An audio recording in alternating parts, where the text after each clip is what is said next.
Cuba lihat sekeliling anda.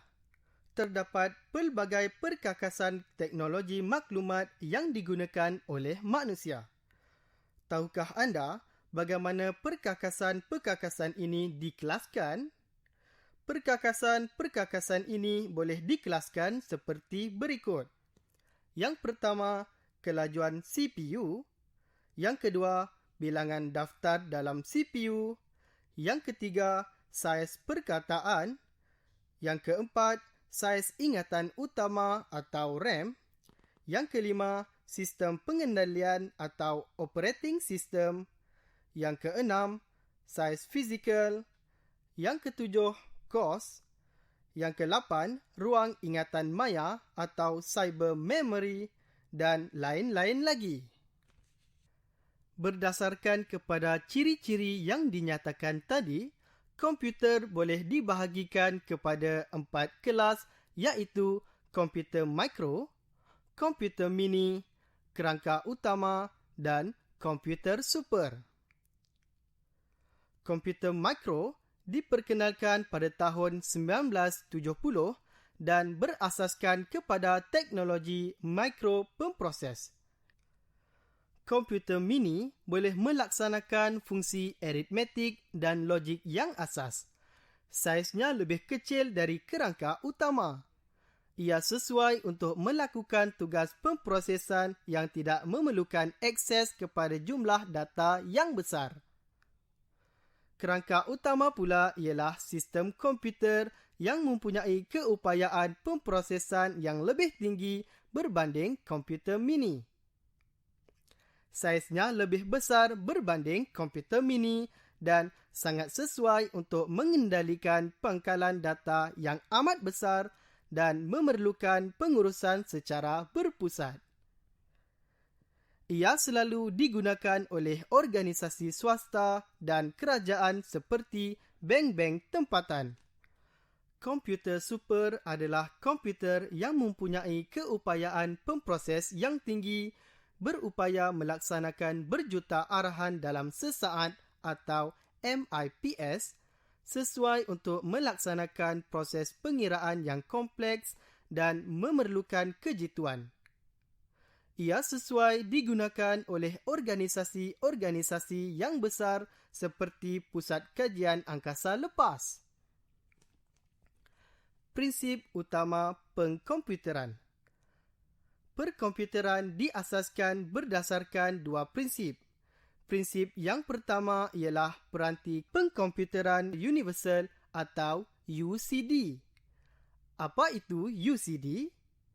UCD ialah sebuah mesin yang mana apabila diberi masa dan ruang ingatan yang mencukupi, semua peranti pengira atau komputer mampu melaksanakan tugas yang sama dengan tepat sekiranya tidak melibatkan kelajuan, saiz atau kos untuk mendapatkannya.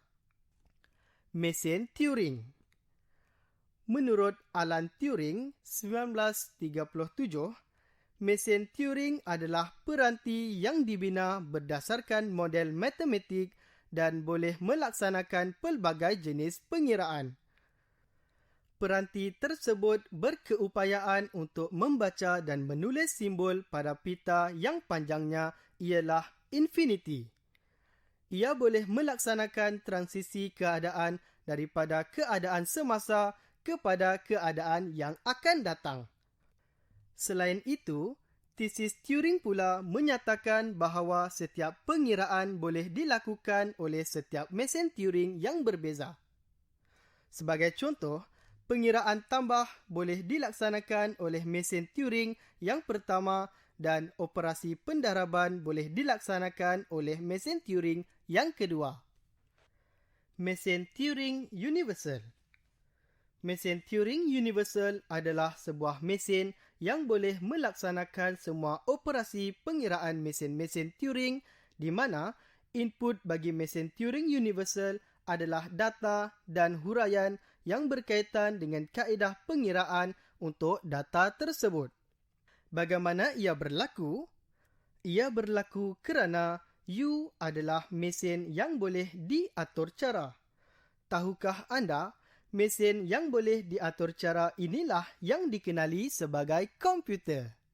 Prinsip utama pengkomputeran yang kedua ialah berfokuskan kepada bagaimana untuk mentransformasi masalah yang dinyatakan melalui bahasa tabii manusia kepada bentuk elektron yang terdapat di dalam litar. Tahukah anda? Inilah asas yang dimaksudkan dalam kejuruteraan komputer dan sains komputer yang mana kedua-dua bidang ini melibatkan perkakasan dan perisian. Bagaimana kita menyelesaikan masalah dengan menggunakan komputer? Kita boleh menyelesaikan masalah dengan menggunakan komputer melalui 7 lapisan abstrak transformasi masalah. Lapisan-lapisan tersebut ialah lapisan masalah, lapisan algoritma, lapisan atur cara, lapisan seni bina set arahan, lapisan seni bina mikro, lapisan litar dan lapisan perkakasan. Lapisan masalah. Lapisan masalah melibatkan pernyataan masalah yang dinyatakan dalam bentuk bahasa tabii manusia seperti bahasa Inggeris, bahasa Melayu, Mandarin dan sebagainya. Dalam keadaan ini, ada kemungkinan masalah yang dinyatakan adalah tidak jelas dan tidak lengkap. Lapisan algoritma.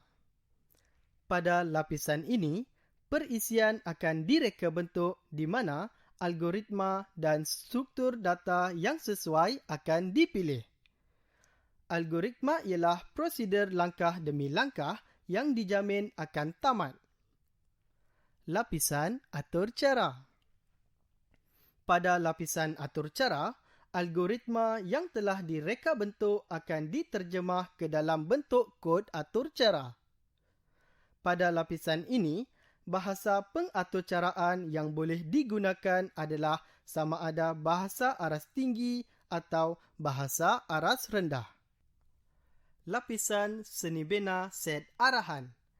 Pada lapisan ini, arahan yang boleh dilaksanakan oleh komputer yang akan dispesifikasikan mengikut jenis data, mood pengalamatan dan lain-lain lagi.